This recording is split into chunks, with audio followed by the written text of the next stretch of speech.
Hi, I'm Clayton with FR8002 Tech Support, and I would like to welcome you to the first video in the FR8002 How-To series. Now let's go over the tools you're going to need to do this procedure.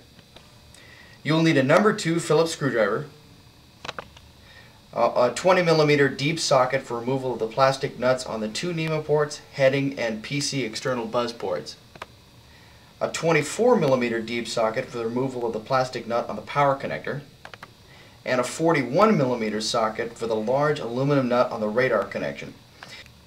If some of these sockets can't be found, a pair of soft jaw pliers like these can be used. I recommend using the deep sockets because they're easy to get onto with your bare hands to be able to remove the nut connectors. If they're too tight, you can always use a ratchet to remove them, but you don't ever want to use a ratchet to tighten them up because you can't damage the plastic nuts on the connectors or the connectors themselves. Alright, let's take a look at the ARP11 kit for a second. The kit contains the ARP11 PCB. It also contains 4 spacers to stand it up off the circuit boards, and 4 panhead screws and 3 spring washers. When installing the ARP11 kit in your 8002 series radar, you only need the panhead screws and the ARP11 PCB. The spring washers and the spacers aren't needed in this application. It's also a good idea to lay down a piece of foam like this so as not to damage the display when you lay the display, so you don't damage the knobs or the LCD or the keypad when laying it on its face. If the boards are going to be left overnight out of the machine, you really want to put them in some anti-static bags to protect them. You also want to have a dedicated area to put all the circuit boards as you remove them from the machine, away from your tools and other metal objects, so it doesn't create any damage or static electricity. If your display still has the mounting bracket and knob still on it, you'll need to remove them. I've already done that for the sake of the video. Next thing you want to do is remove the connector nuts from around the NEMA ports and the power cable. I've gone and removed all except one for the video purposes anyway. And of course the big aluminum radar connector nut needs to be removed as well. Alright, next you want to remove start removing the screws from the rear case. The 10 from inside the cooling fins. There's the 4 that are in the recessed corners in the display, front, top, and bottom, and the 12 around the perimeter of the outside of the display. For this video, I've gone ahead and removed these already to kind of speed things up a little bit. When removing the rear case, now that we've got the screws out, removing the rear case, sometimes it may be necessary to kind of jiggle the rear case around a little bit to get it to break loose, or even press down on the connectors to get the gaskets to let go, so that the rear case will actually come off. Next, now that we've got the rear case off, what you want to do is you want to carefully lift the metal framework that holds the power supply board. You want to pull up on the tab that's on the top of the display here. And then I'm going to rotate this around and show you the other 2 tabs are indexed here into the frame.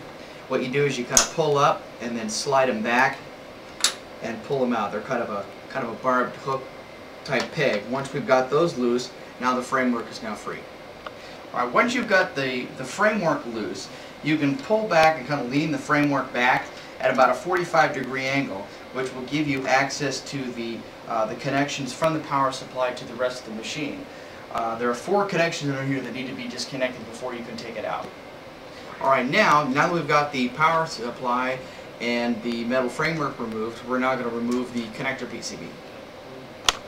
To remove that, first thing we got to do is relieve the connector cable assembly here by opening up this little clip. There's a tab on the top. You kind of squeeze it together and just kind of open it up. Alright, now the second part of this is to remove the screw that holds it down. This is really the only screw that really holds the board to the actual supply framework itself. So we're going to take that screw out. Now, the connector PCB, there's a large connector that connects it between that and the main board. So we're just going to just kind of gently pull up, straight up, and they'll come apart. Alright, now that we have the connector PCB and the power supply out, now we have the display open up far enough to be able to install the ARP11 board. It's going to go in this open framework right here, right on top of the processor. Now, the board has, of course, the 4 screw holes that are going to hold it down. And it also has a connector that plugs in, mates up against the processor board here. So to put this in, what we're going to do is you just take the board and you want to line it up on that connector and just kind of gently press down until you feel kind of a click.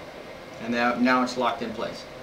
Okay, now we got the board in, we can start putting the screws in. I've got 3 of them in here already. So we're going to put the rest of these screws in here, tighten that down. There we go. Now the ARPA board has been installed. Alright, now what we're going to do is we're going to put the connection PCB back in. What you do is you just want to lay it on top of the processor board there and index that large connector that we saw earlier, and just kind of gently press down like the ARPA board. You'll feel it kind of click and drop into place. Next, you want to take the screw that we took out, which goes down here in the lower corner, and put that screw in. And once it's tight, then we can rerun these cables and clip them down back underneath the connector. Alright, now what we're going to do is we're going to put the power supply back in. First we're going to connect plug all the connections back in. So cooling fan, connected to the processor, and so forth.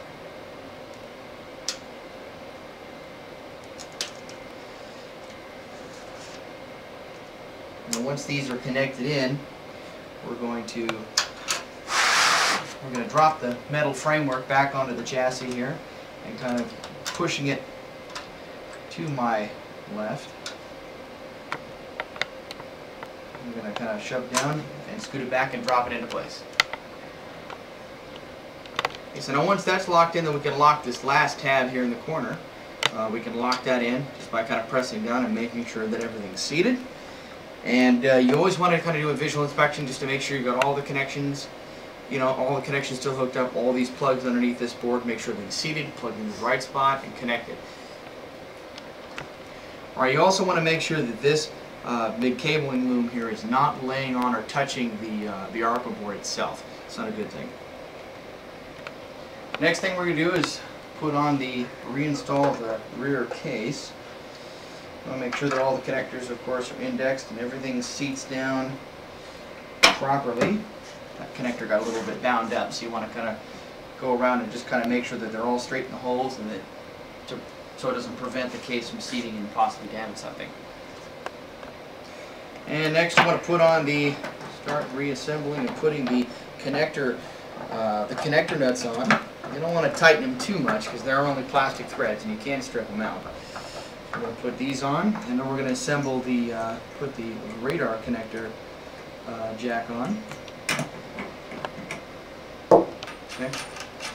We'll put the radar connector on, and then after that we're going to start inserting all of the screws back in the case. The 10 are on the cooling fins, the 4 in the recessed corners of the display, and the 12 are on the perimeter. I've already done this in the video, just kind of help speed things up a little bit. And there we have it, our completed reassembled 8002 series display with ARP11 board installed. Thank you for joining us, and see you next time.